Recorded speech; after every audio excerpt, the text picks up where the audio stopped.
General Mariano, do you know the meaning of command responsibility? Yes, Mr. Chair. Paki-define nga rito sa body na ito what you understand by command responsibility. Command responsibility, Mr. Chair, after knowing that there is a lapses, a preferential lapses that had been made by of the personnel, Uh, you failed to take where did action. you get that definition of command responsibility? As I Eh kaya pala nagkakaloko-loko at dinideny mo yung mga kalokohan ng iyong mga bata. At I'm not sinasabi denying. palagi, wala ka sa operation na yon. For your information, command responsibility means, General Nartates, a commander is responsible for whatever his unit does or fails to do. Would that be correct? That's absolutely correct, Yes. Your Honor. Yun ang definition ng command responsibility. Hindi yung mga lapses may gagawin ka. That's according to the book. Yes, Mr. Chair. Yes. Thank you. May I ask Napolcom, kasi preliminary ito eh. Pwede bang mangyari ngayon na pag na-transfer yung isang general sa isang region, dadalhin niya yung 24 na tao? I thought that was not supposed to be the case. BC Bernardo, please. Thank you, Your Honor. Your Honor, that has not been a policy approved by the NAPOLCOM. It is a practice within the level of the PNP already. Is that a good personnel practice? In response, Your Honor, it should not be the case. The commander should be able to galvanize unity and cohesiveness, notwithstanding where he will be assigned. The leadership trait should be able to spread far and wide in the command, not to bring his own men from where he came from, and he must be able to establish and earn the respect of the subordinate at all times, Your Honor. So the policy, when I was still in the service or when the Honorable Busita was in the service, is still the present policy. Kasi kami, ang dala-dalang namin yung driver eh. Yes, Your Honor, that should have been the case, Your Honor. Thank you. So the IDM, please. Nawala na naman yung IDM. General Nartates, will you please take note of that and inform the Chief PNP about this? Yes, Your Honor. Thank you. Is the representative of Espacio Hotel still here? Yes, sir. Kanina, tinanong po kayo tungkol doon sa pag-check-in ni Sergeant Democrito at saka si Disder.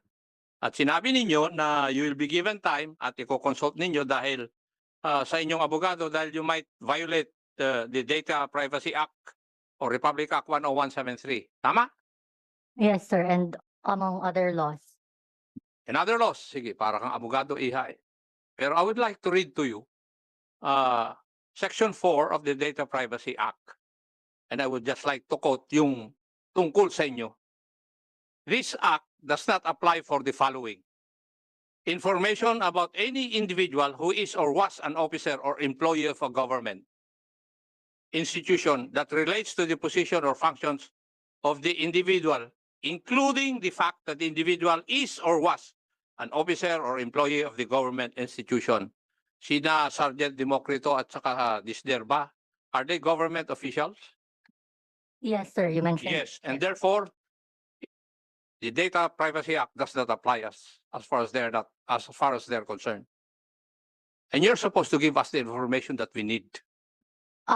Sir, as I've mentioned earlier, and you can confirm it with your staff, the Yeah. letter sent to us on yesterday did not contain any request for specific materials that were required from us. The letter just said that we are required to bring materials. So, with regard to House Bill and number, Resolution number. yes, resolution. I'm sorry. So we did not know what specific documents to bring, and also, as I've mentioned earlier, our business is a hotel business, sir. So we are quite careful also as to releasing documents that might be used against us also by the other clients. Actually, as you have already discussed in the previous hearings session, the CCTV footage was given by us. So Yeah, if it was given by you, ang gusto lang namin malaman is anong oras at araw sila nag-check-in. Can you tell us that information? we were advised against giving any information as requested earlier, sir. But Mr. Ano, based on The other, Go. the other exception is under paragraph E of section 4. Information necessary in order to carry out the functions of public authority, which includes the processing of personal data for the performance by the independent central monetary authority and law enforcement and regulatory agencies of their constitutionally and statutorily mandated functions. We have the function to conduct investigation and aid of legislation. So it's the exception. Yes, sir. But as mentioned again, we have been cooperating the time that the police department requested us the CCTV, and now we are only requesting for you to give us time because specifically in the same law that you've read, sir, respectfully, you're requesting for us. It's like in a form of subpoena, right? Correct me if I'm wrong, but it's like subpoena ad testificandum or Uh, other forms of If you will refuse to answer or provide the information that we need, we'll issue the subpoena testificando. Yes, you may, sir. Actually, you have already mentioned that earlier, and we will wait for it because, as mentioned, we are also protecting the. You will wait for the subpoena duces tecum? You mentioned that you will issue a subpoena, and Sinong nag-mention ako? yes, earlier.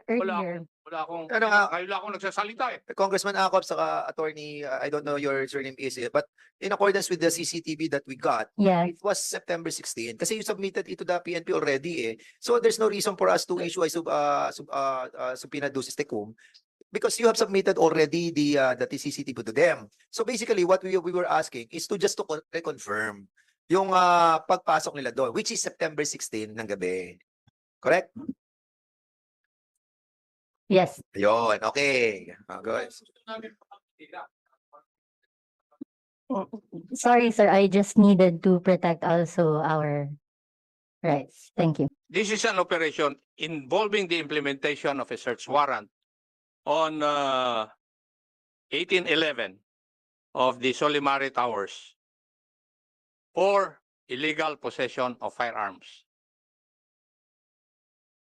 Tama? NCR, yung investigating officer, si Fermin? Yes, Your Honor. Tama. And for them to do that, they have to secure a warrant, a search warrant. Yes, Your Honor. And they have two deponents. Tama? Yes, Your Honor. Now, may I ask General Santiago, sino po yung unang nilapitan ng dalawang deponents?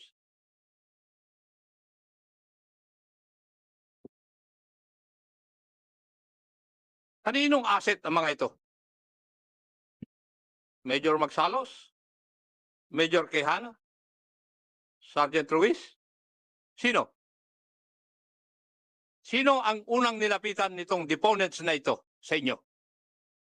Who will volunteer to answer that? I think the people who have conducted the operation, Colonel Guevara, Colonel Major Magsalos, Major Quijana, you were the official of the operation. Okay? Kayo rin nag-apply ng search warrant. You, the three of you, nasa inyo yan kung sino yung contact doon. Answer, yung tatlong minention ko. Mr. Chair, if I may. Colonel Guevara, please. On my part, Mr. Chair, it was just I was just informed by Major Quijana regarding. Hindi mo sinasagot yung tanong ko. Huwag kang sumagot. I have no personal knowledge. Your Honor. Yun pala eh. Ikaw ang boss, hindi mo nga alam eh. Okay. Sino ang nilapitan ng dalawa?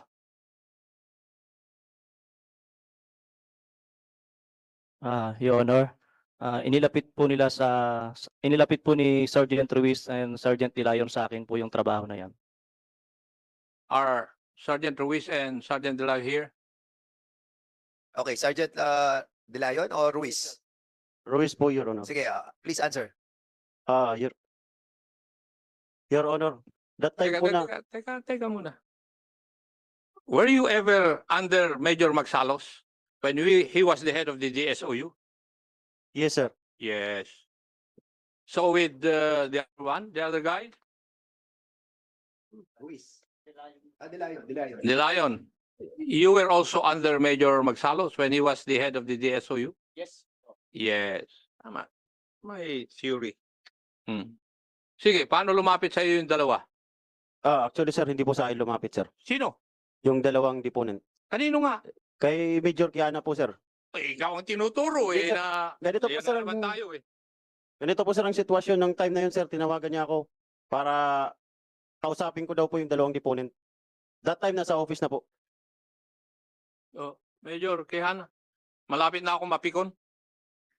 Baka yung 15 days mo gagawin kong until the committee report is finished and you will be detained sa Bikutan. Oo. Your Honor, wala naman po akong personal knowledge po sa kanila kasi officer po ako. Nilapit lang po talaga nila sa akin yung tao na mayroon daw pong trabahong binibigay, Your Honor. Hindi ko alam ano. Your Honor, You are under the SOU, di ba? yes, Your Ang Honor. deputy si Major Kehana Yes, Your Honor. at ang boss ay si Colonel Guevara. Yes, Your Honor. Oh.